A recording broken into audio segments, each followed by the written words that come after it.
विधायक अमित विज की ओर से नंगल और नारंगपुर की दाना मंडी का दौरा किया गया। इस मौके पर उनके साथ मंडी बोर्ड के सचिव बाजवा और कांग्रेस के वरिष्ठ नेता आशीष विज व गांववासी मौजूद थे। मौसम की हालात को देखते हुए विधायक अमित विज ने चिंता व्यक्त करते हुए कहा कि फसलों की संभाल बहुत ज़रूरी है, क्योंकि फसलें अगर नहीं संभलेंगी तो लोगों के आने वाले भविष्य में दिक्कतें पैदा हो सकती हैं।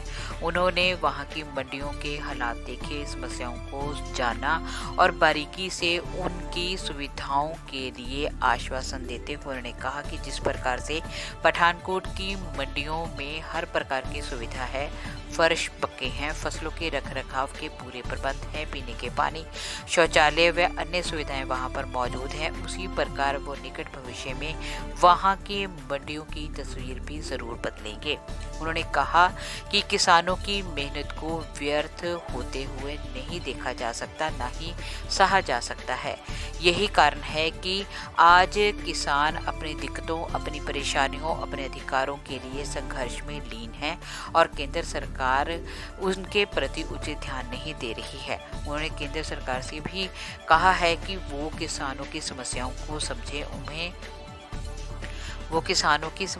समझें, उन्हें एमएसपी का अधिकार दें ताकि वो अपने घरों को लौट सके, अपनी फसलों को, अपने खेतों को, अपने आने वाले भविष्य को संभालें, अपने परिवारों में जाकर रहें और लोगों को राहत दें, क्योंकि अगर किसान संघर्ष में होगा तो लोगों का भविष्य दिक्कत में आना लाजमी है। उन्होंने कहा कि देश का किसान संघर्ष में है, वहाँ की स्थिति, वहाँ का भविष्य निश्चित तौर पे अंधकार में डूबता हुआ नजर आता है।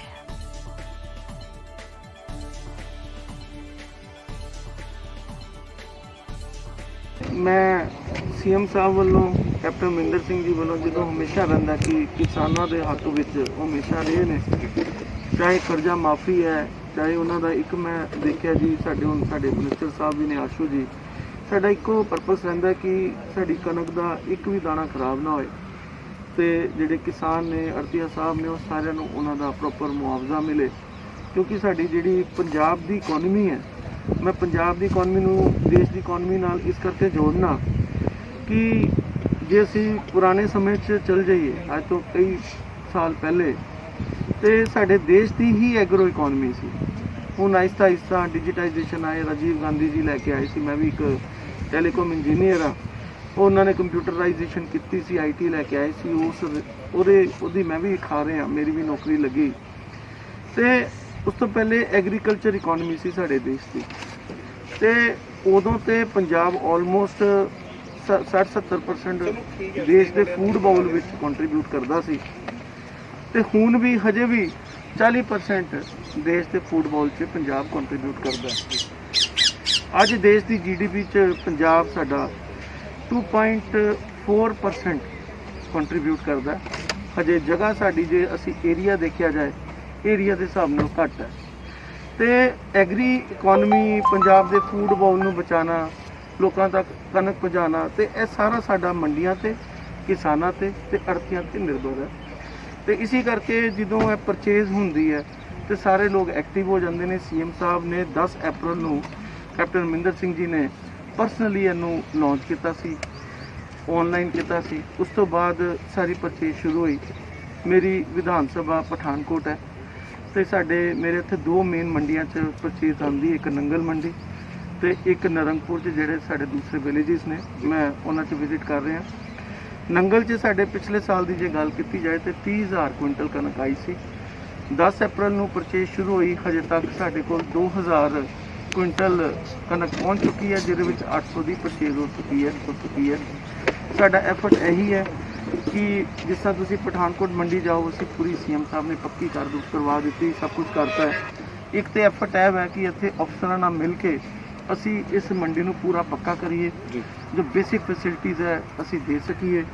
सैकेंडली जिहड़ा बाहर दा ना, वो एक मेजर चीज़ है, साडी मार्कफेड की ज़्यादा इत्थों परचेज होंदी है। उन्होंने अफसर्स नाल बैठ के DFSO साहब की टीम है, फूड सप्लाईज की, बाजवा साहब ने, मेरे को सैकटरी मार्केटिंग, तो अपने सारे अड़तीआ साहब ने, मोहतवार ने, इन्होंने नाल बैठ के यही सिस्टम बना रहे हैं कि कोई दिक्कत ना आए, तो यदि प्रॉपर परचेज हो जाए, तो जो मुआवजा है फार्मर्स को मिल जाए। MSP ਦਾ ਸਾਡੇ ਇੱਥੇ ਬਹੁਤ ਵੱਡਾ ਰੋਲ ਹੈ ਜੀ ਜਿਹਦੇ ਕਰਕੇ ਮੈਂ ਕਿਸਾਨਾਂ ਨੂੰ ਸਲਾਮ ਕਰਨਾ ਕਿ ਉਹਨਾਂ ਨੇ ਐਕਚੁਅਲੀ ਪੰਜਾਬ ਨੂੰ ਬਚਾਇਆ। ਤੇ ਮੈਂ ਫਿਰ ਇੱਕ ਵਾਰੀ ਗਵਰਨਮੈਂਟ ਆਫ ਇੰਡੀਆ ਨੂੰ ਅਰਜ਼ ਕਰਨਾ ਕਿ ਇਸ ਚੀਜ਼ ਨੂੰ ਸਮਝੋ, ਪੰਜਾਬ ਦੀ ਕੰਟਰੀਬਿਊਸ਼ਨ ਨੂੰ ਸਮਝੋ, ਫੂਡ ਬਾਉਲ 'ਚ ਕੰਟਰੀਬਿਊਸ਼ਨ ਨੂੰ ਸਮਝੋ। ਸਿਰਫ ਦੇਸ਼ ਨੂੰ ਬਚਾਉਣ ਵਾਸਤੇ ਅਸੀਂ ਕਮਰਸ਼ੀਅਲ ਕ੍ਰੌਪ 'ਚ ਨਹੀਂ ਗਏ। ਹਰਿਤ ਕ੍ਰਾਂਤੀ ਦੇ ਟਾਈਮ ਜੇ ਪੰਜਾਬ ਚਾਹੁੰਦਾ ਤੇ ਬਹੁਤ ਜ਼ਿਆਦਾ ਪੈਸਾ ਕਮਾ ਸਕਦਾ ਸੀ ਜਿਸ ਤਰ੍ਹਾਂ ਬਾਕੀ ਸਟੇਟ ਕਰਦੇ ਨੇ, ਮਗਰ ਕਿਉਂਕਿ ਪੰਜਾਬੀ ਖੂਨ ਇਹੋ ਜਿਹਾ ਕਿ ਬਲੀਦਾਨ ਦੀ ਭਾਵਨਾ ਹੈਗੀ ਹੈ ਤੇ ਉਸ ਟਾਈਮ ਵੀ MSP ਇਸ ਕਰਕੇ ਐਕਸੈਪਟ ਕੀਤੀ ਸੀ ਕਿ ਨਹੀਂ ਅਸੀਂ ਪੈਸਾ ਨਹੀਂ ਕਮਾਉਣਾ, ਸੀ ਪੇਟ ਪਾਲਣਾ, ਪੂਰੇ ਦੇਸ਼ ਦਾ ਪੇਟ ਪਾਲਣਾ। ਉਹ ਠੀਕ ਹੈ, ਆਹਿਸਤਾ ਆਹਿਸਤਾ ਲੋਕੀ ਹੋਰ ਕਣਕ ਲਾਉਂਦੇ ਗਏ, ਮਗਰ ਸਾਡੇ ਜਿੰਨੀ ਵੀ ਕਿਸਾਨੀ ਹੈ ਸਭ ਕੁਝ ਅਸੀਂ ਵੀਟ ਤੇ ਰਾਈਸ ਦੇ ਉੱਪਰ ਹੀ ਨਿਰਭਰ ਹੈ ਤੇ ਹਰ ਚੀਜ਼ ਨੂੰ ਸ਼ਿਫਟ ਹੋਣ 'ਚ ਟਾਈਮ ਲੱਗਦਾ। ਤੇ ਮੈਂ ਇਹੀ ਕਹਿਣਾ ਚਾਹੁੰਦਾ ਕਿ ਅੱਜ ਜਿਸ ਜੋ ਮਾਹੌਲ ਬਣੇਦਾ ਪੰਜਾਬ ਦਾ ਉਹਦੇ ਵਿੱਚ ਗਵਰਨਮੈਂਟ ਆਫ ਇੰਡੀਆ ਨੂੰ ਸਮਝਣਾ ਚਾਹੀਦਾ। ਸਾਡੇ ਇੱਥੇ MSP 1975 ਰੁਪਏ ਹੈ। ਜੇ ਇਹ MSP ਅੱਜ ਨਾ ਹੋਏ ਪੰਜਾਬ ਕੋਲ ਜੀ ਤੇ ਜੇ ਬਾਹਰ ਦੇ ਸਟੇਟ 'ਚ ਤੁਸੀਂ ਜਾ ਕੇ ਦੇਖੋ ਤਾਂ 1200 600 500 ਤੋਂ 600 ਰੁਪਏ ਦਾ ਡਿਫਰੈਂਸ ਹੈਗਾ ਜੀ।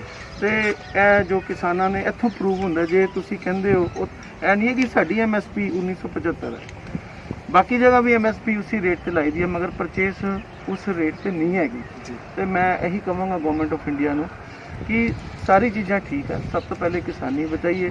ਜੇ ਕਿਸਾਨ ਬਚੇਗਾ ਤੇ ਜਵਾਨ ਬਚੇਗਾ, ਜਵਾਨ ਬਚੇਗਾ ਤੇ ਦੇਸ਼ ਬਚੇਗਾ, ਦੇਸ਼ ਬਚਣਗੇ ਤੇ ਅਸੀਂ ਬਚਾਂਗੇ। ਤੇ ਇਹ ਇੱਕ ਬਹੁਤ ਹੀ ਇੰਪੋਰਟੈਂਟ ਮੁੱਦਾ ਹੈ ਜਿਹੜਾ ਜਲਦੀ ਹੀ ਰਿਜ਼ੋਲਵ ਕਰਨਾ ਚਾਹੀਦਾ। ਸਰ, ਇਹ ਨੰਗਲ ਦੀ ਮੰਡੀ ਦੇ ਵਿੱਚ ਲੋਕਾਂ ਨੂੰ ਬੜੀ ਦਿੱਕਤ ਆਉਂਦੀ ਹੈ, ਇੱਥੇ ਬਾਰਿਸ਼ ਦੇ ਸਮੇਂ ਦੇ ਵਿੱਚ ਚਿੱਕੜ ਹੋ ਜਾਂਦਾ ਹੈ, ਲੋਕਾਂ ਦੀ ਡਿਮਾਂਡ ਰਹਿੰਦੀ ਕਿ ਇਸ ਮੰਡੀ ਨੂੰ ਪੱਕਾ ਕਰਵਾਇਆ ਜਾਵੇ, ਕੀ ਕਦਮ ਚੁੱਕ ਰਹੇ ਇਸ ਬਾਰੇ ਵਿੱਚ? ਸਾਡੇ ਕੋਲ ਡਿਮਾਂਡ ਕੀ ਹੈ, ਕੋਈ ਲੀਗਲ ਇਸ਼ੂ ਸੀ, ਕੋਈ ਪੰਚਾਇਤ ਰੈਜ਼ੋਲੂਸ਼ਨ ਪੈਣੀ ਸੀ। ਮੈਂ ਸਰਪੰਚ ਸਾਹਿਬ ਦਾ ਤੇ ਸਾਰੀ ਕਮੇਟੀ ਦਾ, ਪੰਚਾਇਤ ਦਾ ਥੈਂਕਸ ਕਰਨਾ ਕਿ ਉਹਨਾਂ ਨੇ ਰੈਜ਼ੋਲੂਸ਼ਨ ਪਵਾ ਦਿੱਤਾ। ਮੈਂ ਹੁਣੇ DC ਸਾਹਿਬ ਨੂੰ ਵੀ ਇਨਵੋਲਵ ਕੀਤਾ, ਉਹਨਾਂ ਨੂੰ ਵੀ ਰਿਕੁਐਸਟ ਕੀਤਾ ਸੋਮ ਮੰਗਲਵਾਰ ਜਾਂ ਬੁੱਧਵਾਰ ਜਦੋਂ ਵੀ ਉਹਨਾਂ ਕੋਲ ਟਾਈਮ ਹੈ ਇੱਥੇ ਆ ਕੇ ਵਿਜ਼ਿਟ ਕਰਨ ਟੀਮ ਦੇ ਨਾਲ। ਤਾਂ ਮੇਰੀ ਕੋਸ਼ਿਸ਼ ਰਹੇਗੀ ਕਿ ਅਸੀਂ ਕਿਸੇ ਤਰੀਕੇ ਨਾਲ ਇਹ ਮੰਡੀ ਦੇ ਜਿੰਨੇ ਵੀ ਲੀਗਲ ਇਸ਼ੂਜ਼ ਨੇ ਉਹਨਾਂ ਨੂੰ ਮਹੀਨੇ ਦੇ ਅੰਦਰ ਕਲੀਅਰ ਕਰਾਈਏ ਤੇ ਫਿਰ 50 ਲੱਖ ਤੋਂ 1 ਕਰੋੜ ਰੁਪਇਆ ਲਗਾ ਕੇ ਜੋ ਵੀ ਲੱਗਦਾ ਹੈ ਉਹ ਲਗਾ ਕੇ, ਜਿਸ ਤਰ੍ਹਾਂ ਅਸੀਂ ਪਠਾਨਕੋਟ ਦੀ ਮੰਡੀ ਇੱਕਦਮ ਪੱਕੀ ਕੀਤੀ, ਉੱਥੇ 5 ਕਰੋੜ ਲਗਾ ਕੇ ਇੱਥੇ ਵੀ ਇਹ ਮੰਡੀ ਅਸੀਂ ਪੱਕੀ ਕਰਕੇ ਲੋਕਾਂ ਨੂੰ ਦੇਵਾਂਗੇ ਤਾਂ ਕਿ ਸਾਡੇ ਕਿਸਾਨ ਭਰਾ, ਸਾਡੇ ਆੜ੍ਹਤੀਆ ਜੋ ਵੀ ਇੱਥੇ ਕੰਮ ਕਰਦੇ ਨੇ ਉਹ ਆਪਣੀ ਪੂਰੀ ਸਹੂਲਤ ਨਾਲ ਕੰਮ ਕਰ ਸਕਣ।